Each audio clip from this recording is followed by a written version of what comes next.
শুভেচ্ছা, স্বাগত মাছরাঙা সংবাদে। আপনাদের সঙ্গে আছি আমি সুমাইয়া সাজ্জাদ।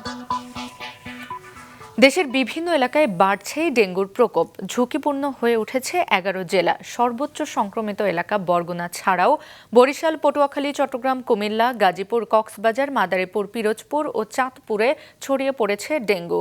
স্বাস্থ্য বিভাগের তথ্য অনুযায়ী দিন দিন খারাপ হয়ে পড়ছে বরগুনার ডেঙ্গু পরিস্থিতি। গত 24 ঘন্টায় জেলায় ডেঙ্গুতে মৃত্যুর ঘটনা না ঘটলেও নতুন করে ডেঙ্গু আক্রান্ত হয়েছেন আরও 57 জন। এ নিয়ে জেলায় মোট আক্রান্তের সংখ্যা 2105 জন। ডেঙ্গু আক্রান্ত হয়ে এখন পর্যন্ত জেলায় 20 জনের মৃত্যু হয়েছে। হটস্পট ঘোষণা করায় রোগীরা আতঙ্কিত হয়ে পড়েছেন বলে জানিয়েছেন চিকিৎসক। রোগীর সংখ্যা বৃদ্ধি পাওয়ায় সেবা দিতে হিমশিম খেতে হচ্ছে চিকিৎসক ও নার্সদের। এদিকে কুমিল্লায় গত 24 ঘন্টায় নতুন করে 10 জন ডেঙ্গু আক্রান্ত হয়েছেন। সবাই হাসপাতালে চিকিৎসাধীন রয়েছে। নানা আয়োজনে পালিত হচ্ছে বিশ্ব শরণার্থী দিবস।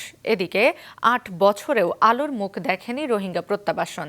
বিচ্ছিন্নভাবে 11টি দেশে প্রায় 5,000 রোহিঙ্গাকে পুনর্বাসন করছে জাতিসংঘের শরণার্থী বিষয়ক সংস্থা UNHCR। কিন্তু শরণার্থী ত্রাণ ও প্রত্যাবাসন কমিশন বলছে তৃতীয় দেশে পুনর্বাসন প্রত্যাবাসন প্রক্রিয়াকে বাধাগ্রস্ত করছে।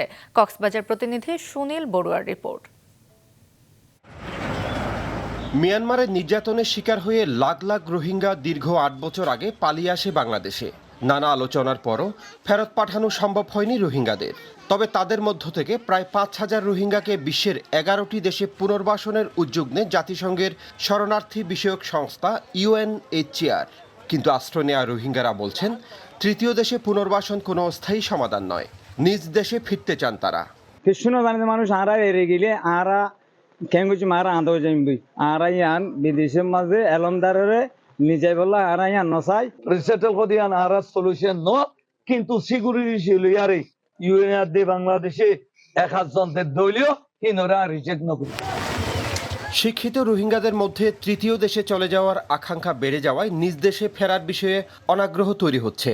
এতে প্রত্যাবাসন বাধাগ্রস্ত হচ্ছে বলে জানান শরণার্থী ত্রাণ ও প্রত্যাবাসন কমিশনার।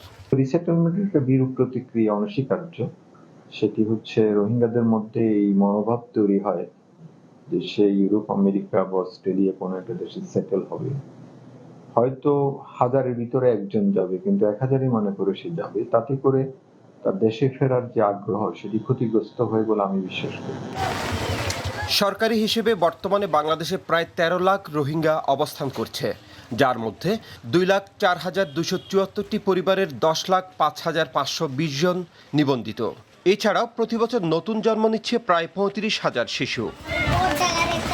মিয়ানমারের জান্তা সরকার সর্বশেষ 1,80,000 রোহিঙ্গাকে নিজ দেশে ফেরত দিতে সম্মত হলেও সম্প্রতি বাংলাদেশে নতুন করে ঢুকে পড়েছে আরও 1,18,000 রোহিঙ্গা। রোহিঙ্গা সমস্যার এমন ভয়াবহ পরিস্থিতিতে তৃতীয় কোনো দেশে পুনর্বাসন নয়, রোহিঙ্গা প্রত্যাবাসনের স্থায়ী সমাধান গ্রহণ করা হলে নানাবিধ সমস্যা থেকে মুক্তি পাবে স্থানীয়রা। সুনীল বড়ুয়া, মাছরাঙ্গা সংবাদ, লম্বাসিয়া রোহিঙ্গা শিবির, উখিয়া, কক্সবাজার। টানা বৃষ্টি ও ভারত থেকে নেমে আসা পাহাড়ি ঢলে ফেনীর ফুলগাজীতে মুহুরী ও সিলোনিয়া নদীর 2টি স্থানে বাঁধ ভেঙে তলিয়ে গেছে 5টি গ্রাম। গতরাতে ফুলগাজী উপজেলার সদর ইউনিয়নের বণিকপাড়া সহদেব বৈদ্যের বাড়ি সংলগ্ন মুহুরী বাঁধের একটি অংশ ও গোসাইপুর এলাকায় সিলোনিয়া নদীর বন্যা নিয়ন্ত্রণ বাঁধের একটি অংশ ভেঙে যায়। এতে উত্তর বড়ইয়া, দক্ষিণ বড়ইয়া, বণিকপাড়া, বসন্তপুর ও জগৎপুর এলাকা প্লাবিত হয়েছে। ভেসে গেছে মাছের ঘের। এজন্য পানি উন্নয়ন বোর্ডকে দায়ী করছেন স্থানীয়রা। বোর্ডের ফেনীর নির্বাহী প্রকৌশলী আক্তার হোসেন জানায়, নদীর পানি কমলে ভেঙে যাওয়া অংশ মেরামতের কাজ করা হবে। এদিকে সিলোনিয়া নদীর পানি বেড়ে যাওয়ায় পরশুরামের মণিপুর গ্রামের নিচু এলাকা প্লাবিত হয়েছে। সপ্তাহের ব্যবধানে রাজধানীর বাজারগুলোতে বিভিন্ন ধরনের চালের দাম বেড়েছে কেজিতে 2 থেকে 9 টাকা পর্যন্ত। কিছুটা কমেছে ব্রয়লার মুরগির দাম, তবে কেজিতে 20 টাকা পর্যন্ত বেড়েছে সোনালী মুরগির দাম। কয়েকটি বাজার ঘুরে দেখা গেছে এক সপ্তাহে ডজন প্রতি ডিমের দাম কমেছে অন্তত 10 টাকা। অপরিবর্তিত রয়েছে সবজির দাম। বাজার ও মান ভেদে প্রতি কেজি পেঁয়াজ বিক্রি হচ্ছে 50 থেকে 60 টাকায়, আলুর কেজি 25 থেকে 30 টাকা। স্থিতিশীল রয়েছে তেল, আটা, চিনি ও ডালের দাম। সরবরাহ বেড়েছে সব ধরনের মাছের, তাই দাম কিছুটা কমেছে বলে জানিয়েছেন ক্রেতারা। মিরপুর 6 নম্বর কাঁচাবাজার থেকে যোগ দিচ্ছেন সিনিয়র রিপোর্টার মাশরাক রাহাত।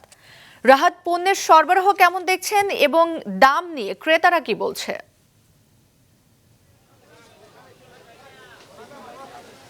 সুমাইয়ে আমি সকাল থেকে রাজধানী কয়েকটি বাজার ঘুরে যেটি দেখেছি, সব ধরনের পণ্যেরই কিন্তু পর্যাপ্ত পরিমাণ সরবরাহ বাজার রয়েছে।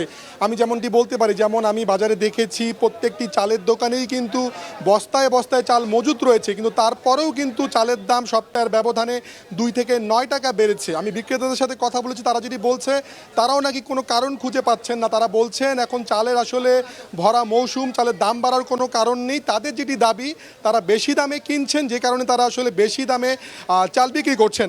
আর সবজির বাজারের চিত্র যদি আমি বলি, আসলে নতুন করে কিন্তু কোনো ধরনের সবজির দামই সেভাবে বাড়েনি।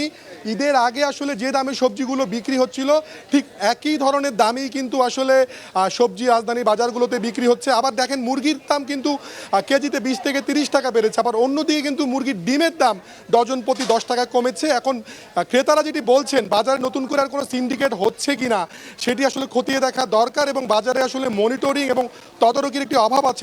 তারা সেটি মনে করছেন, বাজারে যাতে আসলে মনিটরিং জোরদার করা হয় সেই বিষয়টিও কিন্তু আসলে জোর দিচ্ছেন ক্রেতারা।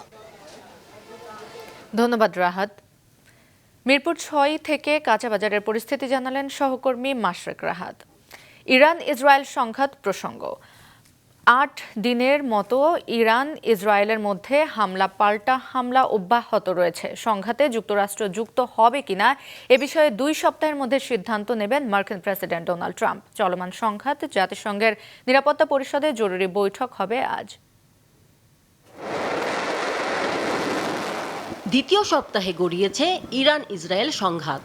পাল্টাপাল্টি হামলার মধ্যেই শুক্রবার ইসরায়েলের দক্ষিণাঞ্চলীয় শহর বীরশেবায় সরাসরি আঘাত হেনেছে ইরানের ক্ষেপণাস্ত্র। দেশটির সংবাদ মাধ্যম জানিয়েছে, এটি কোনো ভূপাতিত বা প্রতিরোধ করা ক্ষেপণাস্ত্রের ধ্বংসাবশেষ নয়, বরং পূর্ণাঙ্গ একটি ক্ষেপণাস্ত্র সরাসরি শহরে আঘাত হেনেছে। ইরান ও ইসরায়েলের মধ্যে চলমান সংঘাতে যুক্তরাষ্ট্র যুক্ত হবে কিনা এ বিষয়ে 2 সপ্তাহের মধ্যে সিদ্ধান্ত নেবেন যুক্তরাষ্ট্রের প্রেসিডেন্ট ডোনাল্ড ট্রাম্প। হোয়াইট হাউসের পক্ষ থেকে এ তথ্য জানানো হয়েছে। ট্রাম্পকে ইরানের বিরুদ্ধে সামরিক পদক্ষেপ থেকে বিরত থাকার আহ্বান জানিয়েছেন যুক্তরাজ্যের প্রধানমন্ত্রী কিয়ের স্টারমার।